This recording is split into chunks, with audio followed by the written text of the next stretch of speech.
Welcome. In this updated guide, we will explore how to fix Facebook notifications, not working issues. Follow these top ways to troubleshoot and resolve problems with Facebook notifications. 1. Check your online status.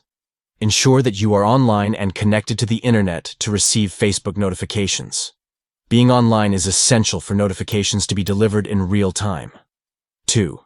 Verify Facebook service status. Check the status of Facebook services to see if there are any ongoing issues affecting notification delivery. Sometimes, service disruptions can impact notifications. 3. Manage notifications. Within Facebook, adjust your notification settings within the Facebook app to ensure you are set to receive the notifications you want. Customize your notification preferences for a personalized experience. 4. Check device notification settings. Verify that your device's notification settings allow the Facebook app to send notifications. Make sure notifications are enabled for the app on your device. 5. Update the app from Google Store.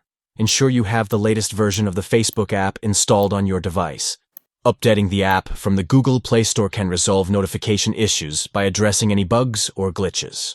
By following these steps, you can troubleshoot and fix Facebook notifications not working problems effectively. Stay informed and connected on Facebook by addressing these common notification issues. Thank you for watching, and we hope these solutions help you receive notifications seamlessly on the Facebook app.